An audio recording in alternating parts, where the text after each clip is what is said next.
Hi, everybody, and welcome back in with Dean Keener, Pete Yannity with you. The Furman Paladins played for a Southern Conference tourney title in 2015. Since then, Paladin teams have gone 3-5 in SoCon tourney play. But Dean, to a man, this Furman team, which with a win last Saturday would have claimed the regular season crown, believes this is the year they can break the program's more than 40-year drought of winning this tournament and making it to the NCAAs. And I see how. They're the most experienced team in this tournament with juniors and seniors in the starting lineup, and one could make the case it's the most talented starting lineup. Certainly a Furman team that can score in a lot of ways. They can beat you in a lot of ways. Greg Parham of VMI, meanwhile, has had some kind of season as the Keydets have bounced back from just 9 wins a year ago to have their best campaign in almost a decade. He was first team All-Southern Conference, and deservedly so. You've got to love the improvement this season. He was a 9-point-a-game guy, and he's now almost doubled that to 18.6. He led the Southern Conference in three-point shooting at 45%. He is a really, really talented guard. Got some guys around him that can help, but he's the leader of this VMI backcourt. For Furman, Noah Gurley, the redshirt junior, second-team All-Southern Conference by the media and the coaches. He is a vital piece to the Paladins' success. I can make the case he's the most athletic player outside of Isaiah Miller in the Southern Conference, and potentially the best professional prospect at some level. He's long, he's athletic, he really knows how to play inside and out. He's a really talented player. The fact that Furman stars Gurley and Mike Bothwell were second team and not first team All-SoCon players gives you an idea of the quality of talent in this league. The third member of our team is Aaron Summers. Aaron? Thanks, Steve. After being picked preseason #1, Furman head coach Bob Ritchie told his players, instead of living in fear of living up to those expectations, let's make sure we work extremely hard every single day to prove everybody right. Even though they're entering the tournament as a #2 seed here today, Coach Ritchie said all of our biggest goals are still in front of us, and his Paladins, they're ready to play. Each of these teams coming in off 1-point losses against their arch rivals in their most recent games. It's been a 2-week layoff for VMI. Their final 3 regular season games canceled after they fell by a point in Charleston on February 20th against the Citadel. And of course, last Saturday night on our Ingalls SoCon Game of the Week, it was Furman seeing Wofford beat them with a late shot and falling by 1 during the regular season. The lone meeting between these teams decided by a point. VMI snapped a 10-game losing streak against the Paladins in their series. Jake Stevens gets them going the right way. And if you haven't seen this VMI team play at the offensive end, boy, they are well drilled. They're fun to watch. Stevens kind of the controller, if you will, around that free throw line, high post area. Both teams can play in the half court and execute efficiently, but they also can play a fast-paced game in the 80s or even 90s. Bothwell plays big at 6'3". Good start for the junior from the Cleveland area. Each team shooting at least 60% so far. Garrett Heen into the game, defending Stevens down low. And the big fellow from Bunker Hill, West Virginia, wins that battle. Well, he's not going to wow you with his jumping, Stevens, but he understands that he's 6'10" and can move people with his strength. Keydets on a 6-1 run. Aaron? Somebody like Noah Gurley, just the junior, it's been a mental shift for him this season, going from co-pilot to pilot, knowing that he's the guy now. He's going to get everyone's best look on the defensive end, and it's been a lot of work for him to adjust to that. Even last month, he sat down with Coach Ritchie and was talking to him about how he works around that and still plays within all of that pressure, and he's really endured and persevered to find a success again late in the season.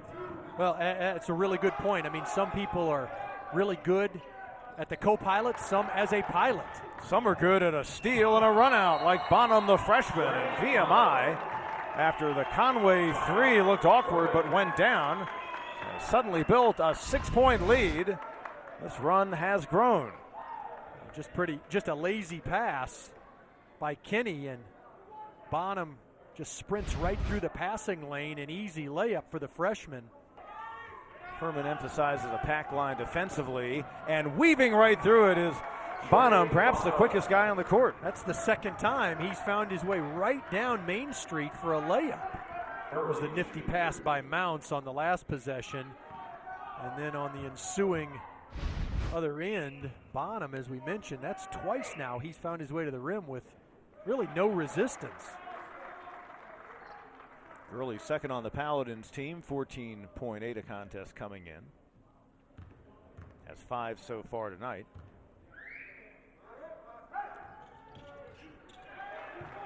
Good all-around player, 67% on free throws. Aaron. Furman prides themselves on defensively flying around, getting deflections and stops. And the last time out, Coach Ritchie challenged his team to be more active defensively, not just sitting back and looking to see if a shot is missed, instead of making VMI miss shots.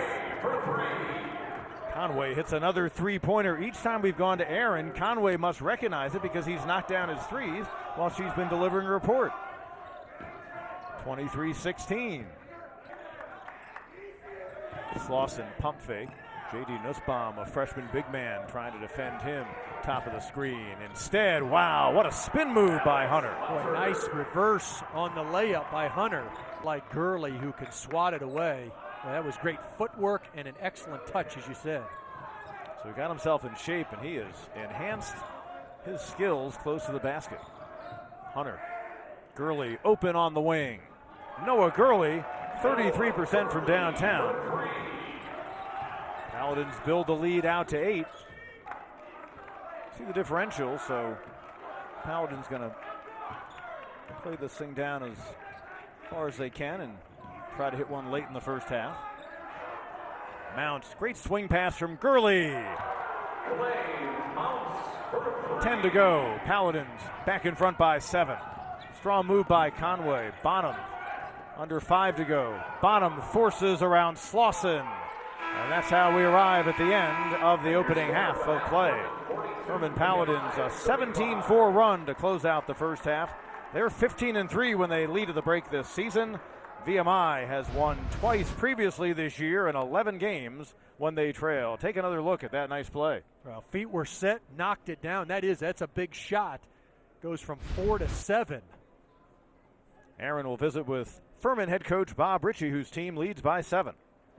Coach, what areas have you seen that you can attack to continue to stay in the lead? Well, I thought our energy got a lot better as the game went on. I thought defensively, for sure, got a little bit more active, a little bit more talk. Our communication got better. And then we got a little bit more aggressive with the dribble and the penetration on the offensive end against the zone. So we got to stay with it. We got to continue to bring the energy and just continue to play as hard as we can. Thanks, Coach. Thank you. Good shooting night in their loss to VMI. They shot just 37%. In the first half, they were 54%, despite the good work by Jake Stevens and VMI. Paladins have won 34 in a row when they shoot 50% or better.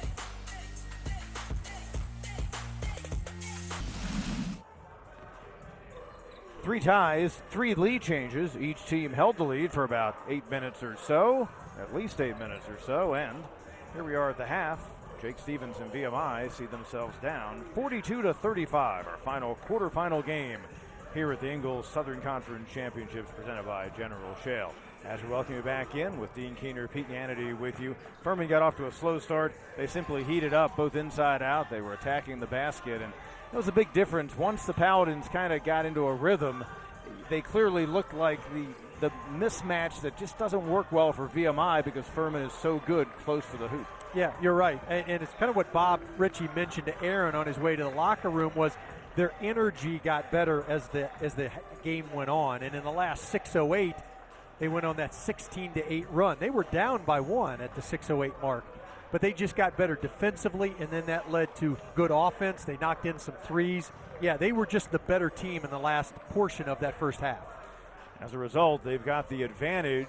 VMI, with only really a true big in Jake Stevens, got about as much out of him as they could have asked during the first 20 minutes of play. The junior who came into the ball game averaging about 15 points a contest.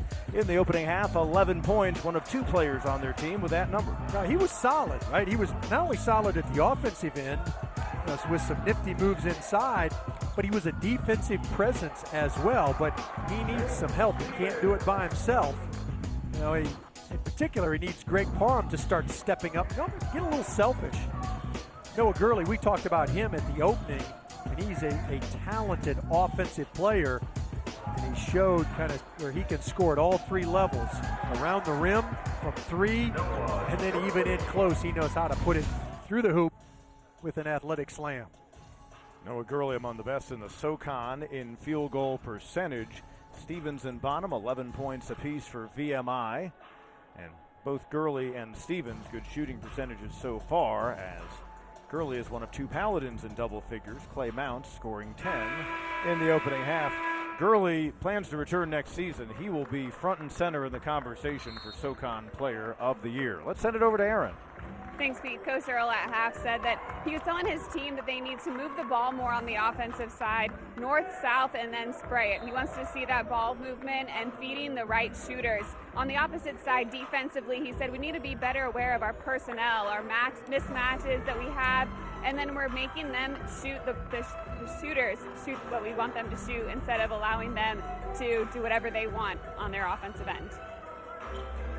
You're exactly right, Aaron. I mean, look, that's a team that went 4 of 11 from behind the arc. They generally averaged making over 11 per game, so they've got to pick it up. You talk about Dan Earl spraying it a little bit. They also got to pick up the defense. They can't allow anybody, including Furman, to shoot 54%. Gurley just keeps on keeping on. He's got 14. You look at the first half stats, Dean, and we talk about the points in the paint for Furman. VMI has been just as good in close, and Keydet's shooting nearly 50%, but here they are down by 10, their biggest deficit of the night. Stevens, a hesitation on Mounts, who will pick up the foul. There's so much athleticism around the rim for Furman. It's been tough here early going second half for VMI to get anything close. Paladins 2 more rebounds than the Keydets to this point. Gurley between the legs, a spin, and then a reverse. Who's not scored a basket tonight, 0 for 3 from long range. Kerfman coming into the game, one of their better shooters at 42% beyond the arc. Mounts over top of Conway. And the Paladins continue now to impose their will. 12-point lead, Dan Earl forced to call a second timeout in the game. We'll take a break as well here in Asheville, North Carolina. Furman Paladins trying to get a first SoCon title since back in 1980.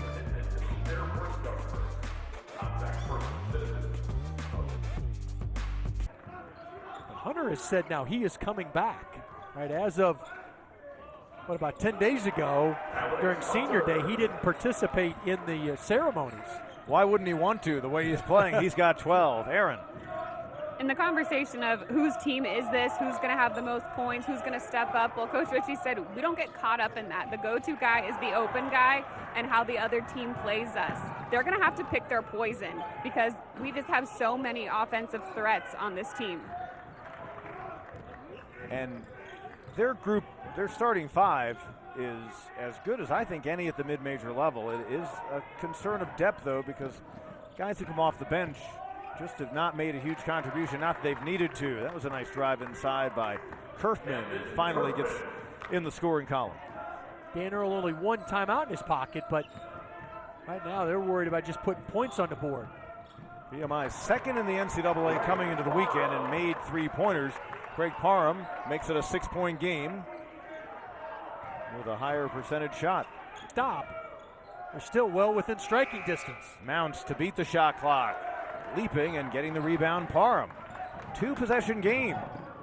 Coming up on a minute and a half to go in the second half. Parham out front. And that's the opportune 3. And a timeout is called by VMI. It's a 1-possession game. And it wakes up this crowd that is stuck around at 9:30 at night. My goodness, you're exactly right. That was the 3 that they've been looking for. Parham directs traffic, asked Steven for the screen. Got just enough of a rub right there. And he doesn't need much space. Hunter goes underneath, and that's what caused the issue. Furman has been methodical for the most part down the stretch when they've had the ball. Gurley tried for a new career high. Conway the rebound. Keydet's the ball. Under a minute to go. 3-point game. Exactly what you talked about in the timeout. If you're Dan Earl, get the stop, and then try to maximize the possession. Don't need a 3. Remember, they came from 8 down inside of 2 minutes on the road against Wofford to win in overtime. Parham almost lost it. Shot clock at 9. Stevens for the tie. Jake Stevens, 24 points on the night. It's an 80-all score. And that's what happened when they double-teamed Parham. It left Stevens wide open. Credit Lewis for the skip pass, finding the big fella. But they're happy that it has been a stressful game and potentially overtime as well. After they had a stressful game that didn't look like it was going to be that way at the half, as Wofford came back. Gurley last week had a chance to win at the buzzer against Wofford. Late, is he going to try to give his team a lead? Shot clock down to 2. Leaves it short. Stevens the rebound. 3 seconds to go. Parham, 2 seconds to go. Parham for the win. We're going overtime here in Asheville. We've got a chance to win this thing, but don't hang your heads.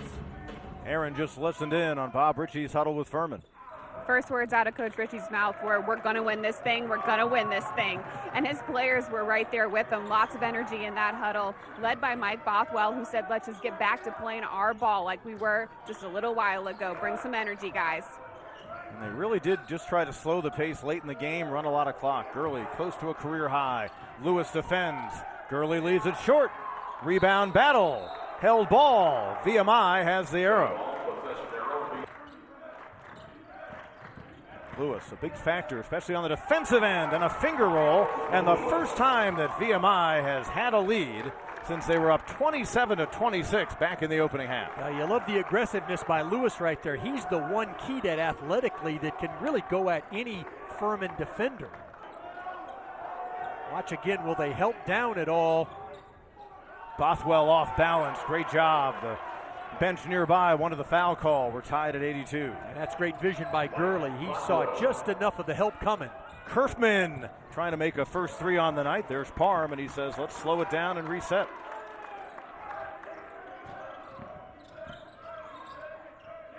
VMI had been on a 12-0 run before that Bothwell basket. That's how they came all the way back. Lewis might have walked. No whistle. Basket good. They've got 5 players in double figures, and Lewis the steal. Only Hunter to beat. Step through. 4-point lead. Boy, he read that beautifully. That was a lazy pass on the wing that's going to cause Bob Ritchie to call a timeout.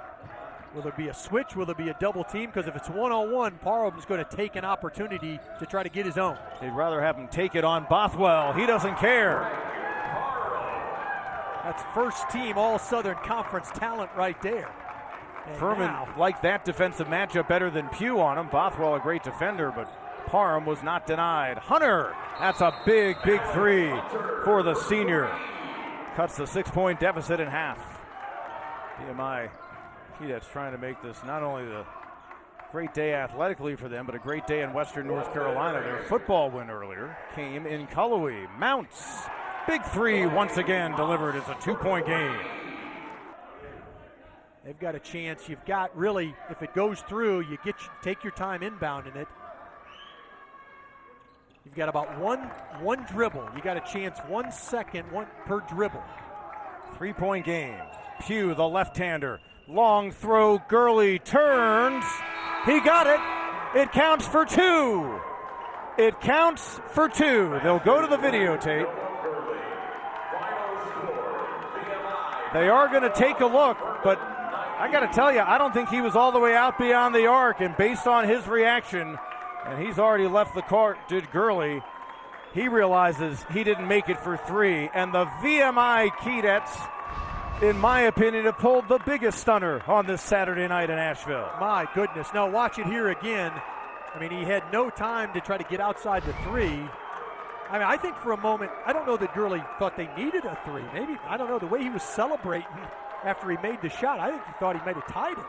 Aaron, you saw him walk right by you, and he was obviously disappointed when he realized that his shot only brought his team within 1. He was upset, and he did get greeted by a teammate who told him, look at the score. I don't think he realized that he needed a 3. My goodness, it is never over until it's over, partner. What a game. I almost thought that Stevens should have tried to miss that last free throw, and maybe a tip would have taken time off the clock. The irony of all ironies is With that jumper, Noah Gurley reached a new career high of 30 points. And we've been harping on the 50% shooting for Furman all night long. That's the first time they've lost in 35 games when they have hit the half-century mark or better from the field. That is what our semifinals look like coming up on Sunday evening on ESPNU beginning at 5 p.m. UNCG and ETSU, Mercer and VMI. Roy Philpott and Mark Wise will have the action for you. It has been quite a quarterfinal Saturday, quite a men's tournament so far. What fun we have had here. It has been a lot of fun. Great games, great teams. This is what Southern Conference basketball is all about. For Dean Keener and Aaron Summers and our great crew, Pete Hannity saying so long. VMI the shocker, they win in overtime by a point.